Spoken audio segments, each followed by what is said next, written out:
No matter the location, from O-A-K-L-A to L-V, I'm a Raider. We have a big AFC matchup in Week 16 between the Miami Dolphins and the Las Vegas Raiders. Lots of storylines, injury stuff surrounding both of these teams as we head into this matchup on Saturday night. Let's get into the latest surrounding the Raiders and Derek Carr heading into this matchup. Mitch, take it away. So, obviously, Derek Carr left the first quarter against the Los Angeles Chargers on Thursday Night Football. He pulled up with a groin injury after going 3 of 5 and was leading a nice drive for the Raiders. As soon as that happened, me included, everyone took a big old gulp and goes, oh no, what's going to happen now? Marcus Mariota came into the game, looked very good, and now there's a little bit of a debate going on in, I guess, amongst Raider Nation and who should start going forward. So Carr, when the injury initially happened, they said it was going to be a 10 to 14-day time for his groin to heal.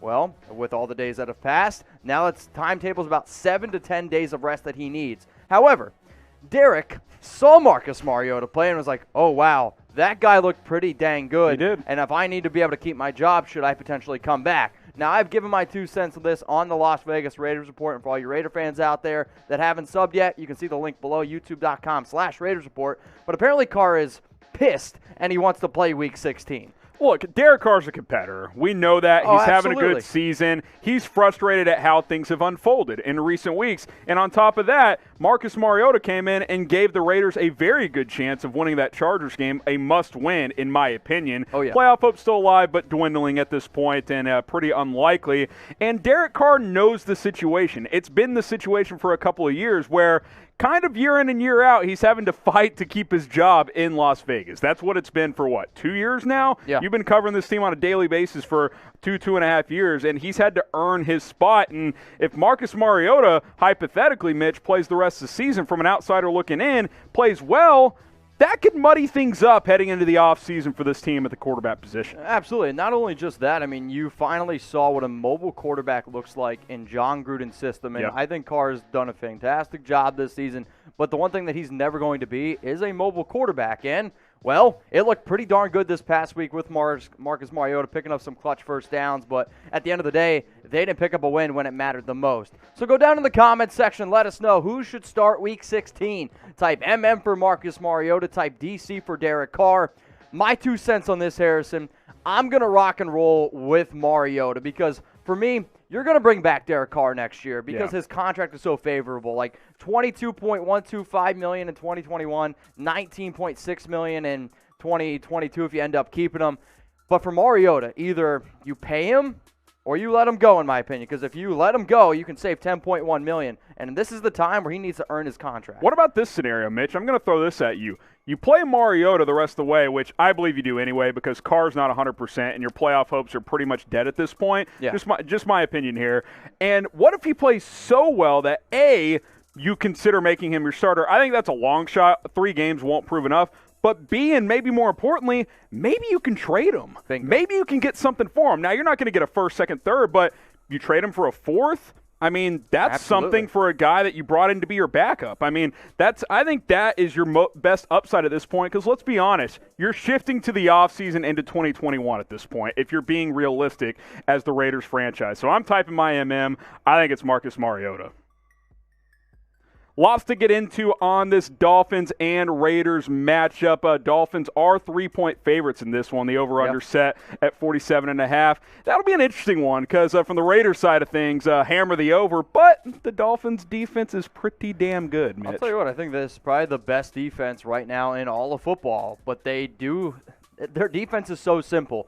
And it's amazing because they got Byron Jones and Xavier Howard, the 2 best corner. It's the best cornerback duo in all of the league. They lock up the outside, and then they just bring the freaking house because they're like, okay, if you can beat our corners, you're going to be able to beat us. So I am curious to see how players like Henry Ruggs, Brian Edwards do. Can a guy like Nelson Aguilar or Darren Waller really take advantage of this? But it also goes back to the Raiders' top free agent prospect that they wanted this past offseason, Byron Jones. Now they get to go up against them, and this is going to be one heck of a matchup. But, I mean, we'll see. Dolphins playing good football. The Raiders losers 4 of their last 5, and the only game that they won as well.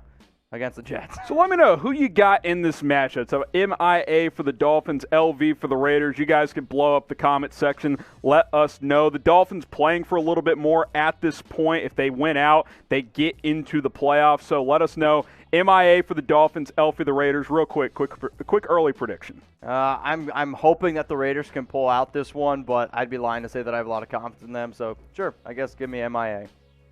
NFL Daily has partnered up with Fanatics, and if you don't know what Fanatics is, basically it's a sports apparel company. NFL gear, college football, Major League Baseball, NBA. They have tons of t-shirts, hoodies, hats, socks, keychains, all kinds of stuff for your favorite teams across every single sport. And hey, if you want to get a perfect stocking stuffer for Christmas or even a post-Christmas gift, just give them a gift card. It's hard to pick out. Like, a lot of people are in between sizes, right? Like, you know, sometimes I wear an XL. Sometimes I like a bigger shirt. I wear a 2X, whatever it is. If you don't know how to pick it out, just get a gift card. Chatsports.com/gift card. And Mitch, these are just many examples of the items you can get with our partner Fanatics. But I suggest just getting a gift card and letting your loved ones pick out what they want. So my family, they're from Pennsylvania, and you can't go to any stores right now due to COVID. And I don't know about you, if I'm going to try on clothes, I would like to actually be able to try it on.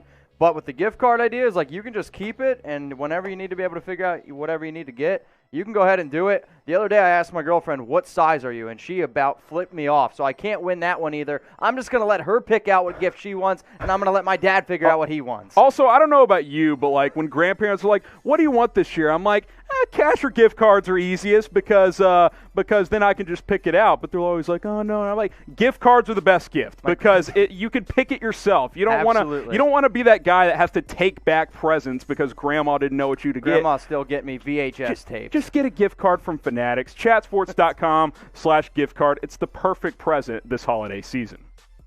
Let's get into the latest surrounding the Miami Dolphins heading into their matchup with the Las Vegas Raiders. Got some injury stuff to get into in just a moment, but including on DeVante Parker and Mike Gesicki here, Mitch. Yeah, absolutely. So DeVante Parker has been the number one wide receiver for this Dolphins team the entire season and had a little bit of a breakout year last year, over 1,200 yards, 9 touchdowns, top 5 in terms of yards. But you see all these leading receivers for Miami, none of them played last week, and they still came away with a W. So obviously, if you got a young quarterback in Tua, you're hoping that you're going to have some of these pieces. So let's first talk about DeVante Parker. Missed Week 15 with that hamstring injury, but all reports indicated that he was actually going to be able to play. However, he goes out there, starts warming up, and then is like, oh no, I felt something. And if you're a DeVante Parker fan or if you're a Dolphins fan out there, you're like, man, this is an injury going all the way back to training camp that continues to flare up on him. Now, there is a report out right now that the belief is he's going to be able to play in Week 16. However, it's the exact same thing we heard last week. You just don't quite know what is exactly going to happen with the hamstring injury. So for Parker's case, we'll see if he's able to be ready to rock and roll. Also, Mike Gesicki has been a guy who's been in and out of the lineup. He's been a really good find and develop type of player in Miami. He's kind of come out of nowhere the last year and a half or so as their top tight end here. He's been dealing with the shoulder. Yeah, I mean, this is one of these guys, when he first came out of Penn State, he has all the athletic attributes, if you will, to be a true pass-catching tight end in today's NFL. Now, he did miss last week. That was, I believe, his first game he missed on the season. Now, for Gesicki, he could return this upcoming week, but for the Dolphins, they just simply need more offensive options. I mean, you're using players like Durham Smythe, and you're using guys like Lynn Bowden Jr. to really be that safety blanket for Tua, and yet you still see a quarterback who is able to get it done, get these pieces going. But, I mean, if Gesicki and DeVante Parker play against a really banged-up Raiders secondary, it could be a long day for Vegas. I promise you this. The plan when Brian Flores named Tua the starter was not to have Parker hurt, not to have Gesicki hurt. The idea was, hey, we got some team-friendly weapons healthy. Exactly. Let's see if our rookie quarterback can make a playoff push. And now they've been all banged up, but they just keep on winning games. We'll see what happens in this Dolphins versus Raiders matchup, and it's a big one, especially for Miami, because that number 7 seed very much up for grabs still in the NFL. Yeah, I mean, so right now they have the tiebreaker over the Ravens. I believe it's due to conference record, and if it's tied up now after the games, then it goes to the strength of schedule, essentially. So with the Dolphins at 9-5, the reason why this is such a big game for them, I mean, they have a really difficult matchup in Week 17 against the Buffalo Bills, and I'll say this. If it's not for the Chiefs, the team that's playing the best football right now is the Buffalo Bills. The only loss they've had in the last 6 games is that Hail Murray type of play, and Josh Allen is playing elite football. If you're Miami, I would say that, sure, you should be able to take care of business against the Raiders. That's a must-win if you're Miami. But for the Bills, man, I mean, that's tough because I think the Ravens, they're going to win at least 2 games. I mean, they have a really easy stretch. So if you're Miami, it's tough sledding. It's going to be really, really tough sledding. So predict the